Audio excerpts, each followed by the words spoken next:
Today, we're going to talk about how to work together as a couple through your biggest money issues and how you can catch some fantastic sessions for free that can help you win with your money goal before the year wraps up.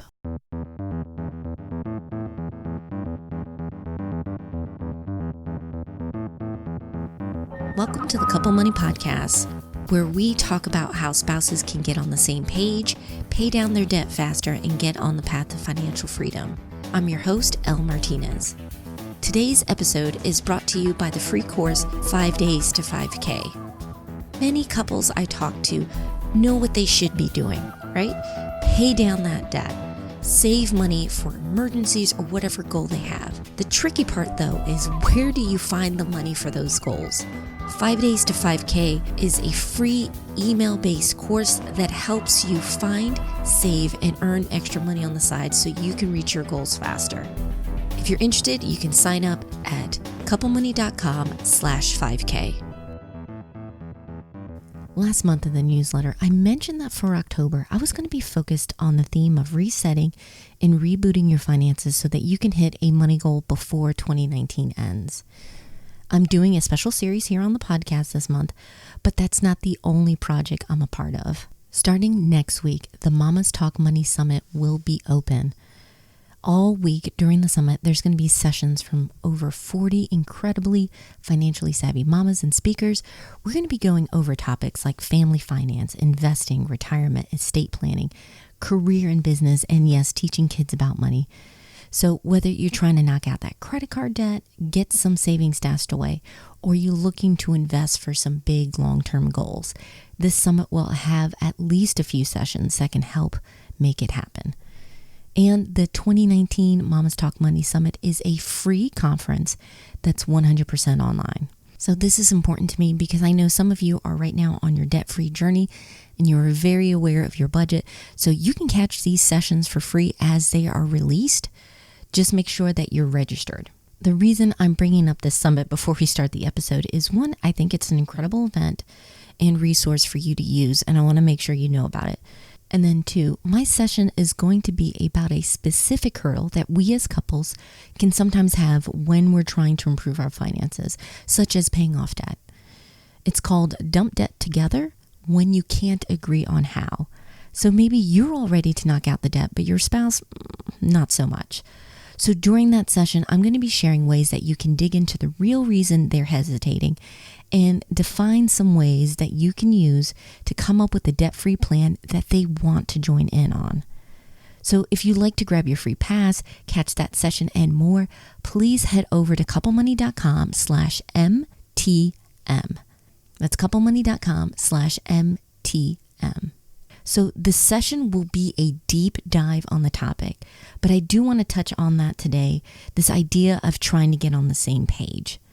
Adam Cole was kind enough to join me. He's a former tax attorney and certified mediator who is now focused on helping couples work through some of their issues together.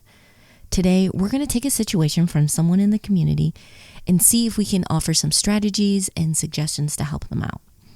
In this episode, we'll look at questions to get your spouse to open up, how to use what-if scenarios to work through issues, and then working to keep things open and honest so that you're making the progress you want together. I hope you enjoy.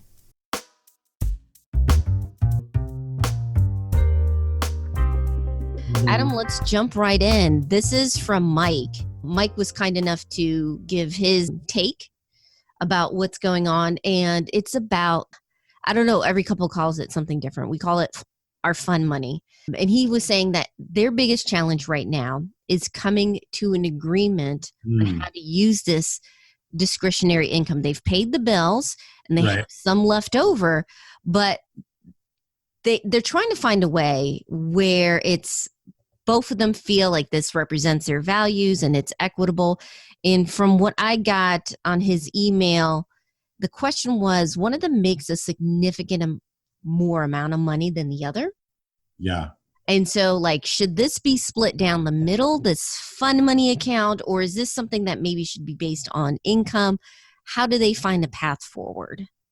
First of all, thank you, Mike, for the question and for being vulnerable and also to share where you're struggling. And also, I want to acknowledge the care that you have for your significant other, that you want to make it feel equitable, that you want it to honor your personal values. And great job, of course, organizing your finances so you have discretionary income and now wanting to do it the most thoughtful way. That's really what I love to see. And that's my hope for all couples. But yeah, to get kind of directly into that question, and as you said a couple of times, it's often not about the dollars. So when I work with clients, it's not, here's what you need to do. Mm-hmm. It's, here are the different things that may come up for you. Here are the different ideas to explore. Let's ask you some really pointed questions to get to the bottom of kind of what's going on underneath the surface for you. Right. And even in Mike's email, he hit on it right away. It's like, we want it to be equitable. We want it to be aligned with our values.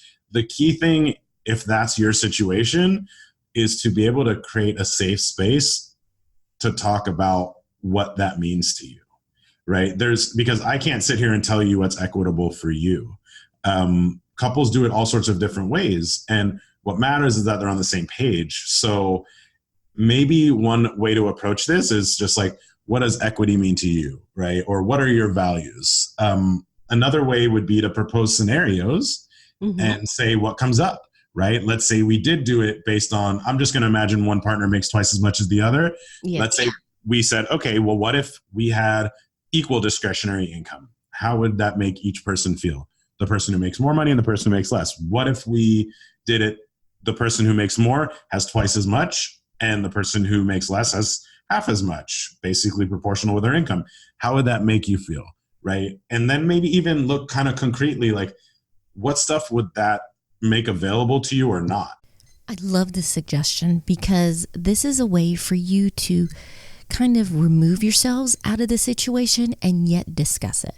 So if you guys have something that you're thinking about, a decision, or you're talking about your fund money, your discretionary income, and how to spend it, make it a what if scenario. What if we did it this way? What if we did it that way? And you got to be honest with how you would feel in that scenario. I know for some couples, merging their finances is pretty straightforward and easy. And for others, maybe because of past relationships and experiences, you feel a little more hesitant. But by talking this out before you jump into whatever financial scenario you're considering, you're giving each other an opportunity to try to work out a situation where you both feel comfortable. And to give you a better idea, use a spreadsheet or use an app and figure out what would be the numbers. Just don't talk about our extra income. How much would that be after you've paid the bills? Do you have an extra 300, 500, 1,000 more? How much would each of you get? What would you do with that? By making that real enough, you're going to be talking about the issues that could come up. And at the same time, you're far enough away so that you're not emotionally involved and could possibly start a fight over this. This is just a what if scenario. Ultimately, what I encourage people to keep in mind is like, well, what's going to give us individually a good life, whatever we consider that to be, and what's going to give us the strongest partnership. And so that is really the goal. And however you structure that to get there is up to you. So, I mean, in short, and this is honestly the way that I operate, we want to dig beneath the surface. And it's like, what does that discretionary income represent to you?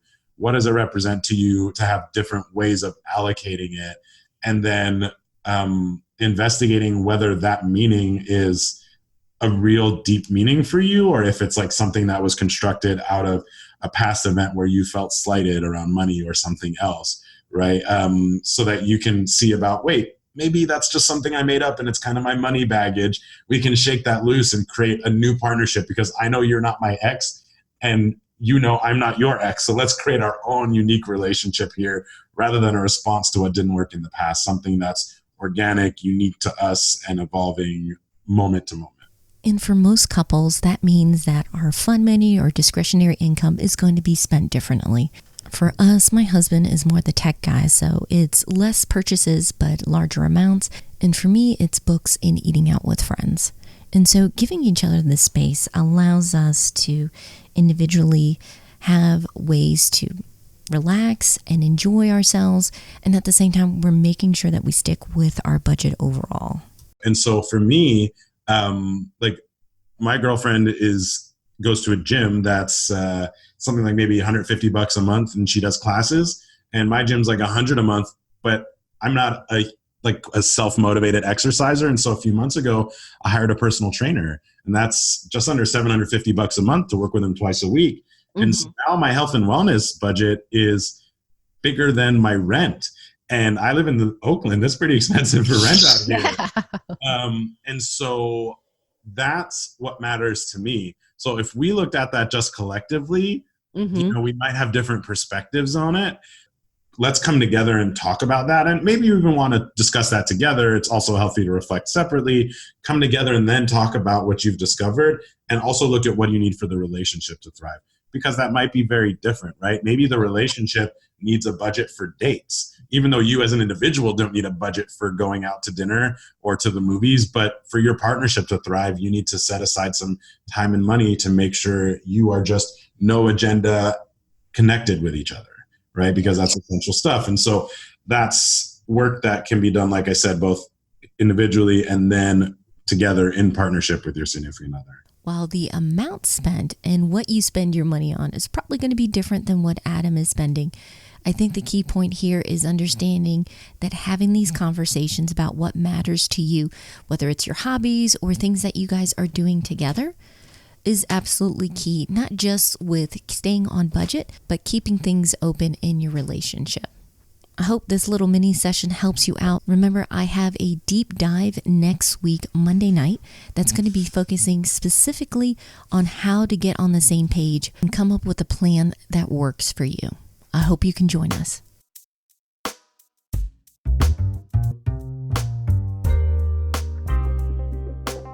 Special thanks to Adam for being a part of this show.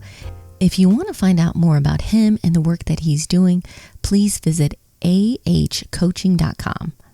It'll be in the show notes too, as well as more information about the Mamas Talk Money Summit.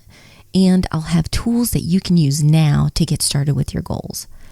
I want you to have what you need to end this year with a win. So if you haven't already, please register for the summit. Just head over to couplemoney.com/MTM. Besides being able to catch these sessions, you can also win some amazing prizes. Chelsea has put together such an incredible event. And next week, we're going to hear from the speakers and go over some highlights as well. So if you don't want to miss out, make sure you're subscribed. It's free. We're on iTunes, Spotify, wherever you grab your podcasts. If you want to follow me along as I get ready for my session, I'll be sharing on Instagram at Couple Money. Thank you again for listening and being a part of the community. I hope you have a wonderful week. Take care.